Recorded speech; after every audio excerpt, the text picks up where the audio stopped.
Hello everyone, welcome again. India GK में आज हम आधुनिक भारत की शुरुआत करेंगे। ठीक है, तो ये पार्ट 1 रहेगा। इसमें हम पहले यूरोपीय जो कंपनियां आई थी भारत में, उन्होंने व्यापार किया था, उनके क्वेश्चन करेंगे। तो चलिए शुरू करते हैं। फर्स्ट क्वेश्चन देखिए, वास्को डी गामा ने समुद्र मार्ग की खोज की थी। जो वास्को डी गामा है, समुद्र मार्ग की खोज करके कहाँ आया था? भारत आया था। ठीक है, तो वास्को डी गामा कहाँ का था ये भी पूछ लेते हैं बहुत बार। तो वास्को डी गामा पुर्तगाली यात्री था। ठीक है, ये भारत पहुंचने के लिए इसने समुद्री मार्ग की खोज की थी। वास्को डी गामा 1498 में कालीकट बंदरगाह पर पहुंचा था, जो बाद में यूरोपियन कंपनियों के आगमन का मार्ग बना। मतलब वहीं से फिर यूरोपीय कंपनियों ने आना शुरू किया था समुद्र के रास्ते। ठीक है, तो कौन से बंदरगाह पर पहुंचा था ये? कालीकट बंदरगाह पर।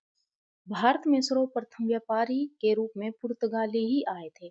सबसे पहले जो व्यापार करने के लिए पुर्तगाली आए थे भारत में। ठीक है, फिर देखिए समुद्री मार्गों से भारत में आने वाला पहला यूरोपियन देश, तो वो कौन रहेगा? पुर्तगाल रहेगा। यूरोप में से कौन सा देश आया था? पुर्तगाल। मतलब पुर्तगाल ने यहाँ पर क्या किया था? सबसे पहले समुद्री मार्ग से आए थे और फिर व्यापार किया था। नेक्स्ट क्वेश्चन देखिए, निम्नलिखित यूरोपीय शक्तियों में से कौन सबसे पहले भारत में व्यापारी के रूप में आए थे? तो ये रहेगा पुर्तगाल। मतलब उसी से रिलेटेड तीनों क्वेश्चन है ये। फिर है पुर्तगाली यात्री। अब फिर दूसरा है ये। ठीक है, वास्को डी गामा नहीं है, ये दूसरा है। पुर्तगाली यात्री जो नूनीज है, नाम उसका, ये विजयनगर आया था। ठीक है, विजयनगर जो हमारा साउथ की साइड था, विजयनगर आया था। राज दरबार में किस समय पहुंचा था? मतलब कब आया था, टाइम पूछा गया है। तो ये रहेगा 1535 ईस्वी में। तो पुर्तगाली यात्री नूनीज विजयनगर राज दरबार में वर्ष 1535 में आया था। 1535 में ये इंडिया आया था। इस समय विजयनगर का शासक कौन था? अच्युत देव था। ठीक है, इस समय विजयनगर पर ये आया था, तो 1535 में आया था। नेक्स्ट क्वेश्चन देखिए, निम्न में से किन शासकों ने भारत पर कभी शासन नहीं किया? भाई कौन से ऐसे देश हैं जिन्होंने भारत पर कभी शासन नहीं किया? तो उसमें से रहेगा ऑस्ट्रेलिया। ठीक है, ऑस्ट्रेलिया ने भारत पर कभी शासन नहीं किया। तो किया किस किसने था? जो व्यापार के बहाने आए थे, फिर बाद में यहीं पर इन्होंने राज किया था, पुर्तगाली, डच और अंग्रेज। ठीक है, ये भारत में व्यापार करने के बहाने से आए थे, लेकिन फिर भारत पर इन्होंने शासन किया था। अब नेक्स्ट क्वेश्चन देखिए, प्रदेश के किस स्थान को जॉर्ज थॉमस ने अपनी राजधानी बनाया था? तो इसने हांसी के दुर्ग को अपनी राजधानी बनाया था। किसने? जॉर्ज थॉमस ने।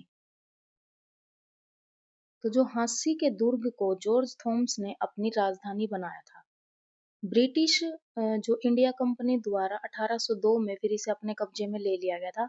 1839 से 1819 से 32 तक हांसी एक जिला मुख्यालय था। उस टाइम पर ये क्या था? एक जिला का मुख्यालय था, जिसे 1832 में हिसार में मिला दिया गया। बाद में फिर इसको, मतलब अलग जिला था, लेकिन फिर इसको बाद में हिसार में ऐड कर दिया गया था। प्राचीन समय में हांसी को अस्सीगढ़ के किले के नाम से भी जाना जाता है। ये पूछ लेते अस्सीगढ़ का किला, अस्सी का किला। ठीक है, तो ये सारे हांसी से रिलेटेड रहेंगे। अब देखिए, ईस्ट इंडिया कंपनी और उसके क्षेत्रीय राज्य, मतलब उन्होंने कहाँ कहाँ युद्ध किया, ये सारे इसमें रहेंगे। तो क्वेश्चन देखिए, सेवंथ क्वेश्चन, अंग्रेजों ने तीसरा मैसूर युद्ध किससे किया था? तो तीसरा जो मैसूर युद्ध था वो किया था इन्होंने टीपू सुल्तान से। टीपू सुल्तान रहेगा। अब देखिए तीसरा आंग्ल युद्ध, आंग्ल मतलब अंग्रेज, और मैसूर युद्ध मैसूर में हुआ था ये। ठीक है, 1790 से 92 में के बीच में हुआ था। और ये किस किस के बीच में हुआ? अंग्रेजों की तरफ से कौन था? Lord Cornwallis. ठीक है, लॉर्ड कॉर्नवालिस था। और जो अपने इंडिया की तरफ से वो थे अपने शासक टीपू सुल्तान। ठीक है, ये मैसूर के शासक थे। इनके बीच में ये युद्ध हुआ था। फिर इसकी कोई मतलब रिजल्ट नहीं आया था, तो इसके युद्ध को रोकने के लिए एक नीति अपनाई गई थी, संधि अपनाई गई थी। उसका नाम था श्रीरंगपट्टनम। ठीक है, तो ये पूछा जाता है कि श्रीरंगपट्टनम की संधि कब हुई थी? तो ये 1792 में हुई थी।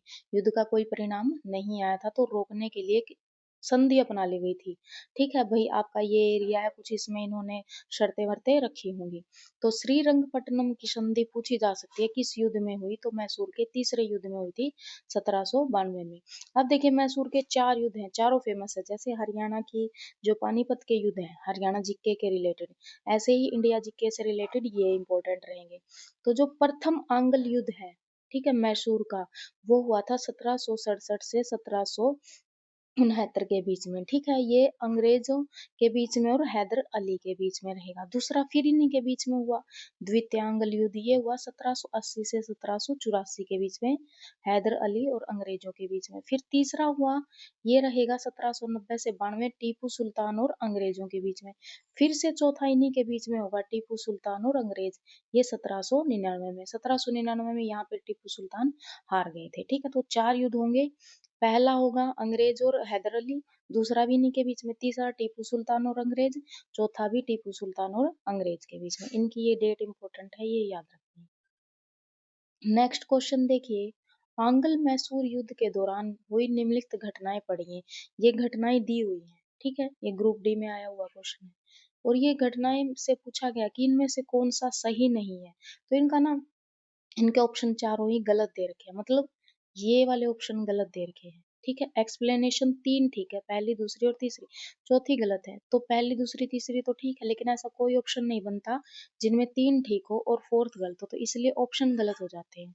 ठीक है, वैसे पढ़ लेते हैं, देखिए इसमें आंगल युद्ध के जो बारे में, जो आंगल मैसूर युद्ध है उसके दौरान आंग्ल मैसूर युद्ध के दौरान टीपू सुल्तान ने मालाबार तट से चंदन और काली मिर्च के निर्यात पर रोक लगाई थी। जो आंग्ल मैसूर युद्ध हुआ था ना, उस पर जब टीपू सुल्तान ने क्या किया था, जो मालाबार तट है ना, वहां से जो ये अंग्रेज है चंदन और काली मिर्च का निर्यात करते थे, तो वहां पर इन्होंने रोक लगाई थी। और उन्होंने फ्रांसीसियों से संपर्क बनाते हुए नेपोलियन से सहायता प्राप्त करने का प्रयास किया था। किसने? टीपू सुल्तान ने। तो ये 2 ऑप्शन ऊपर गिवन है, ये ठीक है। जैकोबिन क्लब का सदस्य भी बने थे, टीपू सुल्तान से रिलेटेड है। मैसूर की राजधानी श्रीरंगपट्टनम थी। जो मैसूर की राजधानी क्या थी? श्रीरंगपट्टनम।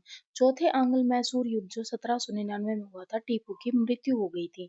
मैसूर राज्य को, फिर अब उसकी मृत्यु हो गई तो मैसूर राज्य को वाडियार वंश को वापस कर सहायक संधि लागू कर लिया गया था। तो जो मैसूर राज्य था उसको वाडियार वंश को फिर वापस कर दिया गया था और वहां पर सहायक संधि लागू कर दी गई थी। यद्यपि तृतीय आंग्ल मैसूर युद्ध में राज्य के विभाजन किया गया था।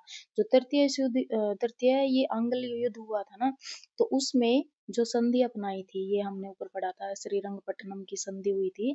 जो इसका युद्ध की नीति मतलब रिजल्ट नहीं निकला था, तो उसमें राज्य का विभाजन तो हुआ था, लेकिन ये जो ऑप्शन गिवन है ना, उसमें ये नहीं बताता कि कौन से राज्य, मतलब उसमें तो सीधा ये लिख दिया कि युद्ध के पश्चात राज्य का विभाजन किया गया था, लेकिन ये तो नहीं लिखा ना फर्स्ट के दौरान या थर्ड के दौरान या सेकंड के दौरान, इसलिए फोर्थ ऑप्शन इसमें गलत हो जाएगा। ठीक है, अब देखिए प्लासी का युद्ध, ठीक है, ये भी बहुत फेमस है। जो प्लासी का युद्ध है, प्लासी की लड़ाई में ब्रिटिश इंडिया कंपनी ने किसको हराया था? तो ये बंगाल के नवाब थे। ठीक है, बंगाल के नवाब को हराया था। तो प्लासी का युद्ध 1757 में हुआ था ये। ठीक है, प्लासी का युद्ध 1757 में अंग्रेजी सेना और बंगाल के नवाब सिराजुद्दौला के बीच में हुआ था। अंग्रेजों के और जो बंगाल का नवाब है सिराजुद्दौला, उनके बीच में हुआ था। अंग्रेज इसमें जीत गए थे। ठीक है, यह युद्ध भारत में अंग्रेजों के लिए एक ऐतिहासिक मोड़ था। इसने बंगाल में अंग्रेजों की राजनीतिक जो सैन्य है वो सर्वोच्चता स्थापित कर दी। मतलब ये युद्ध जीत गए अंग्रेज, तो वहां पर बंगाल में किसका शासन हो गया था? अंग्रेजों का। तो ये पलासी का युद्ध रहेगा। किस किस के बीच में हुआ? अंग्रेजी सेना और बंगाल के नवाब सिराजुद्दौला के बीच में 1757 में। अब देखिए बक्सर का युद्ध, ठीक है, बक्सर का युद्ध कब हुआ था? तो ये रहेगा 1764 ईस्वी में। ठीक है, ये रहेगा 1764 में। तो बक्सर का युद्ध 1764 में ब्रिटिश सेना का नेतृत्व किसने किया था? हेक्टर मुनरो ने। ठीक है, तो ये पूछा जा सकता है कि ब्रिटिश का जो बक्सर का जो युद्ध हुआ था, उसमें ब्रिटिश सेना का नेतृत्व किसने किया था? तो वो किया था हेक्टर मुनरो ने। और इंडिया की तरफ से कौन कौन लड़े थे? तो बंगाल के जो नवाब थे मीर कासिम, ये दूसरे हैं। ठीक है, वो सिराजुद्दौला थे। क्योंकि ये युद्ध भी दूसरा है, तो ये बंगाल के नवाब मीर कासिम और इनका साथ किसने दिया था? अवध के नवाब सुजाउद्दौला, ये है सुजाउद्दौला, और मुगल बादशाह शाह आलम, ठीक है। ये तीनों मिलके लड़े थे अंग्रेजों के खिलाफ, संयुक्त सेना के मध्य हुआ था। किस किस के बीच में? ब्रिटिश सेना, नेतृत्व किसने किया? हेक्टर मुनरो, और इधर से इंडिया की तरफ से बंगाल के नवाब मीर कासिम, अवध के नवाब सुजाउद्दौला, और ये सॉरी मुगल बादशाह शाह आलम, ठीक है। इन तीनों ने मिलकर युद्ध किया था। फिर भी इसमें कौन जीत गए थे? अंग्रेज जीत गए थे, ठीक है। ये 1764 में रहेगा, बक्सर का युद्ध हो जाएगा। अब देखिए किसकी अनुमति से अंग्रेजों ने अपना पहला कारखाना सूरत में लगाया था? तो किसकी अनुमति थी? जहांगीर की, ठीक है। 1613 में जहांगीर ने अंग्रेजों को फरमान जारी कर सूरत में व्यापारिक कोठी स्थापित, मतलब जो व्यापार करने के लिए जो अपना फार्म लगाने की इजाजत दे दी थी। 1608 ईस्वी में जेम्स प्रथम के जो दूत है, वो जेम्स प्रथम दा जो फर्स्ट था, उसका जो दूत था वो कैप्टन हॉकिंस सूरत आया था, ठीक है। जो कैप्टन हॉकिंस है, जेम्स प्रथम का दूत था, वो इंडिया आया था सूरत में, जहां से वह जहांगीर से मिलने आगरा गया। जहांगीर से मिलने आगरा गया तो जहांगीर ने फिर उनको कारखाना लगाने की अनुमति दे दी थी, ठीक है। तो वर्ष 1615 में टॉम्स रो जहांगीर के दरबार में आया और भारत के विभिन्न हिस्सों में उसने व्यापार करने की क्या दे दी? फिर उनको इजाजत दे दी थी, ठीक है। नेक्स्ट क्वेश्चन देखिए,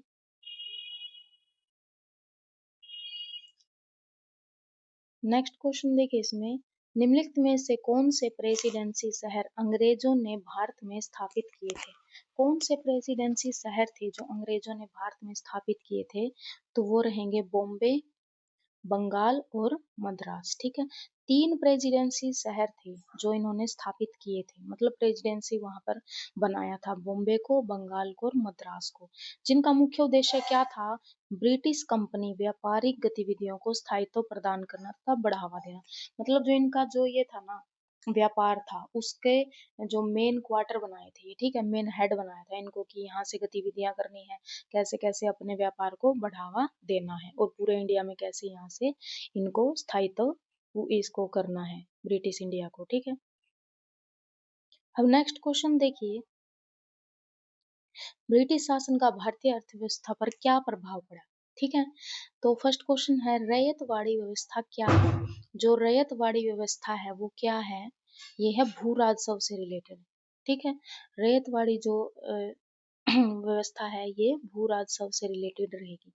भारत में अंग्रेजों ने भू राजस्व वसूली हेतु तीन प्रकार की नीतियां लागू की थी, ठीक है। सीधा ये भी पूछ सकते हैं, नाम पूछ सकते हैं इनका। तो ये पूछी गई है भू राजस्व के रिलेटेड, जो ये रैयतवाड़ी है ये तीन थी, ठीक है। मतलब तीन नीतियां इन्होंने जो अंग्रेजों ने लागू की थी। इनमें फर्स्ट थी रैयतवाड़ी, दूसरी थी महालवाड़ी, और तीसरी थी स्थायी बंदोबस्त स्थापित व्यवस्था, ठीक है। मतलब एक थी रैयतवाड़ी, दूसरी थी महालवाड़ी, और तीसरी थी स्थायी बंदोबस्त व्यवस्था शामिल थी। जो ये स्थायी बंदोबस्त है ये 1793 में लागू की गई, और जो महालवाड़ी है वो 1833 में 1833 के 9th रेगुलेशन द्वारा प्रारंभ की गई, और जो ये रैयतवाड़ी है ये 1820 में। तो सबसे पहले कौन सी लगाई गई? रैयतवाड़ी, ठीक है, 1820 में। फिर महालवाड़ी 1833 में। फिर बाद उससे उससे पहले सबसे पहले कौन सी आएगी? स्थायी बंदोबस्त वाली, ये 1793 में, ठीक है। उसके बाद फिर रैयतवाड़ी रहेगी, फिर महालवाड़ी। आपसे पूछा गया है कि रैयतवाड़ी किससे रिलेटेड थी? तो ये भू राजस्व, मतलब जो भूमि का जो टैक्स उन्होंने वसूलना होता था इंडियन से, तो ये उससे रिलेटेड रहेगी, ठीक है। अब मान लीजिए नेक्स्ट में ये पूछ सकते हैं कि महालवाड़ी किससे रिलेटेड थी, या फिर ये जो स्थायी बंदोबस्त है तो ये भू राजस्व से रिलेटेड रहेंगे।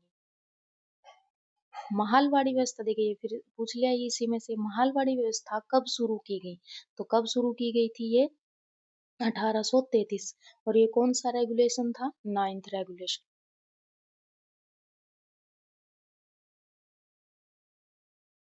नेक्स्ट क्वेश्चन देखिए, ईस्ट इंडिया कंपनी की किस नीति ने भारतीयों को गरीब और कर्जदार बनाया? तो कौन सी नीति थी जिन्होंने भारतीयों को गरीब और कर्जदार बनाया? अन्यायपूर्ण। अन्यायपूर्ण राजस्व मतलब कहीं पर भी किसी भी चीज पर वो टैक्स लगा देते थे जिसका कोई मतलब नहीं है। अगर नहीं मतलब वो होता था अगर इतने टाइम में आपने ये टैक्स नहीं पे किया तो डबल हो जाएगा, ट्रिपल हो जाएगा। तो ऐसे अन्यायपूर्ण थी ना, इसकी वजह से भारतीयों को गरीब और कर्जदार बना दिया था ईस्ट इंडिया कंपनी ने। ठीक है, तो ईस्ट इंडिया कंपनी के अन्यायपूर्ण राजस्व नीति ने भारतीयों को बुरी तरह प्रभावित करते हुए उन्हें गरीब और कर्जदार बनाया। ब्रिटिश कंपनी द्वारा सर्वप्रथम मद्रास में एजेंट अवस्थापित किया। 1639 में मद्रास में फोर्ट सेंट जॉर्ज बनाया गया था। ठीक है, ये पूछे जा सकते हैं कि जो फोर्ट सेंट जॉर्ज है वो कहाँ बनाया गया था, मद्रास में बनाया गया था। अब ये इसी के एक्सप्लेनेशन थी ऊपर। ठीक है, निम्नलिखित में से किस शहर में ब्रिटिश कंपनी के एजेंट पहली बार अवस्थापित हुए? तो ये क्या रहेगा इसका, मद्रास। अब नेक्स्ट क्वेश्चन देखिए, ब्रिटिश साम्राज्य के समय में भारत में आर्थिक शोषण का सिद्धांत प्रतिपादित किया था। ब्रिटिश साम्राज्यवाद के समय में भारत में आर्थिक शोषण का सिद्धांत प्रतिपादित किया था। तो किन्होंने किया था ये, दादा भाई नौरोजी ने। ठीक है,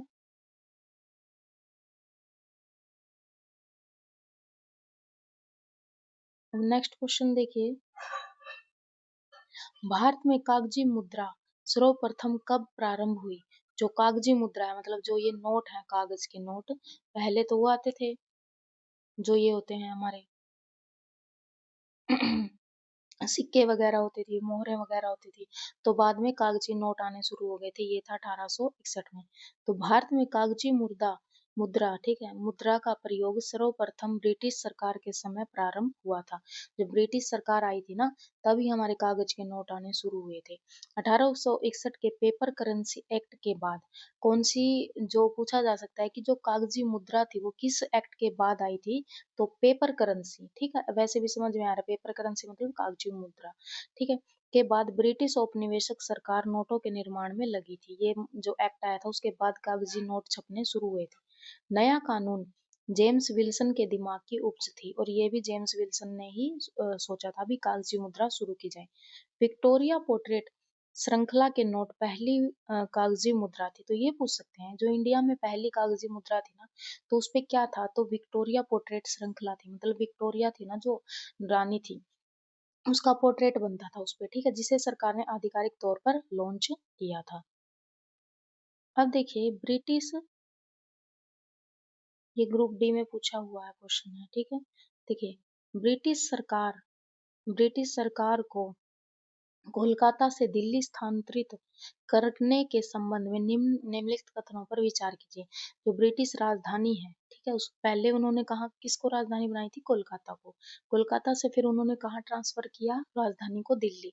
उनसे रिलेटेड ये कथन है, बताना है कि इनमें से कौन सा सत्य है। ठीक है, तो ये 5 कथन दिए हुए हैं। तो देखिए पहला कथन क्या है, वास्तुकला शैली मुगल, बौद्ध और यूनानी संस्कृति का एक मिश्रण है। वही जो वहाँ की वास्तुकला शैली थी, तो ये उसका मिश्रण है। तो ये ठीक है, क्योंकि जो इंडिया में वास्तुकला मिलती है वो उसमें मुगल भी, बौद्ध भी, यूनानी संस्कृतियों का एक मिक्सर मिश्रण मिलता है। ठीक है, निर्णय 1911 में लिया गया, क्या भी कोलकाता से दिल्ली स्थानांतरित करेंगे राजधानी को। जब किंग जॉर्ज जो फिफ्थ की इंग्लैंड में ताजपोशी हुई थी, मतलब वहां पर उसको ताज पहनाया गया था। दिल्ली में इस अवसर पर उत्सव हेतु दरबार का आयोजन किया गया। मतलब इंडिया पे जो राज है वो तो अंग्रेजों का ही था, तो उनके वहां पर जो फंक्शन था ताजपोशी का, उसका उत्सव इंडिया में भी मनाया गया था, दिल्ली में। लॉर्ड जो ये हार्डिंग है, ठीक है, उस समय वायस राय थे जब यहाँ पर दिल्ली में ट्रांसफर किया गया। दो वास्तुकार Edward Lutyens and Herbert baker को नई दिल्ली और इसकी इमारतों का नक्शा बनाने को बुलाया गया था। मेनली इसमें लुटियंस का नाम आता है। पूछा जाता है कि दिल्ली की जो इमारतों का नक्शा है वो किससे बनवाया गया था, तो ये एडवर्ड लुटियंस रहेंगे। और सेकंड रहेगा हर्बर्ट बेकर। संरचनाओं को पूर्ण करने में 20 वर्ष लगे थे। ठीक है, जो ये बिल्डिंग वगैरह जो यहाँ की बनाई गई थी उनको बनाने में 20 वर्ष लगे थे। तो ये सारे के सारे ठीक हैं। ब्रिटिश जो राजधानी को कोलकाता से दिल्ली में स्थानांतरित करने के टाइम पर जो जो ये हुआ था, ये सारे यहाँ पर फैक्ट दिए हुए ये ठीक रहेंगे।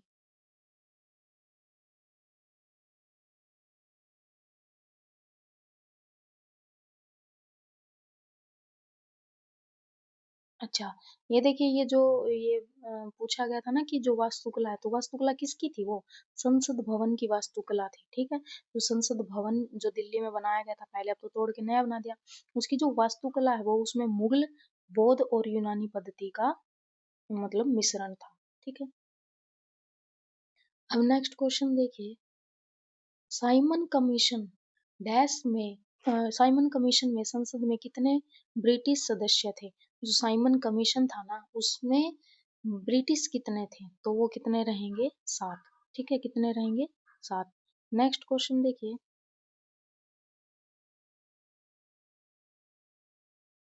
ये सीईटी 2022 में पूछा गया क्वेश्चन है, ठीक है? देखिए क्या दिया हुआ है, औपनिवेशिक भारत में अंग्रेजों द्वारा तैयार की गई एक व्यवस्था सहायक संधि किससे रिलेटेड पूछा गया है? सहायक संधि की मुख्य विशेषताएं कौन सी हैं? जो अंग्रेजों की सहायक संधि थी ना उससे रिलेटेड इनमें से 4 ये फैक्ट दिए हुए हैं और आपने बताना इनमें से कौन सा सही है, सही विकल्प का चयन करना है, ठीक है? तो ये तीनों के तीनों ही सही रहेंगे, ठीक है? 3 सही रहेंगे, ए बी सी, ठीक है? डी ठीक नहीं रहेगा इसमें से, मतलब डी गलत है। तो पढ़ते हैं, देखिए ये क्या दिया हुआ है, जो सहायक संधि थी इसे लॉर्ड वेलेजली द्वारा बनाया गया था, ठीक है? किसने बनाया था इसे? वेलेजली ने बनाया था, तो ये ठीक रहेगा। फिर सहयोगी पक्ष के भू क्षेत्र में एक ब्रिटिश सैनिक टुकड़ी तैनात रहेगी, जो सहायक संधि है। अब मान लीजिए इससे अंग्रेजों के और दूसरे जिस भी राज्य के रिलेटेड इन्होंने सहायक संधि बनाई थी, तो उसमें इनकी अंग्रेजों की एक सैनिक टुकड़ी रहेगी ताकि वो विद्रोह ना कर सके, ताकि उनके ऊपर नजर रख सके, ठीक है? सहयोगी पक्ष किसी अन्य शासक के साथ कोई संधि नहीं कर सकेगी। जिसके साथ इन्होंने सहायक संधि कर ली तो वो किसी अन्य के साथ, अन्य शासक के साथ अपनी कोई भी संधि नहीं करेगी। तो सहायक संधि की ये तीनों विशेषताएं हैं। वेलेजली ने इसे बनाया था और जो दूसरे का क्षेत्र था उसमें सैनिक टुकड़ी रहेगी और वो किसी अन्य के साथ कोई संधि नहीं कर पाएंगे, ठीक है?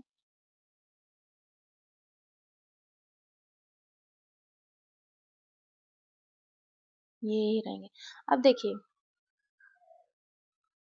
यहाँ तक हमारा जो ये था, इससे ईस्ट इंडिया कंपनी से रिलेटेड हमने क्वेश्चन थे ये कंप्लीट किए हैं। नेक्स्ट वीडियो में हम यहाँ से शुरू करेंगे 1857 के विद्रोह से, ठीक है? 1857 के विद्रोह से शुरू करेंगे। तो यहाँ तक अगर आपको कोई डाउट है तो आप कमेंट कर सकते हैं, कोई सजेशन है तो भी आप कमेंट कर सकते हैं, ठीक है? तब तक के लिए पढ़ते रहिए, मिलेंगे नेक्स्ट वीडियो में। Thank you so much. अगर आपको वीडियो पसंद आई है तो please like share and subscribe.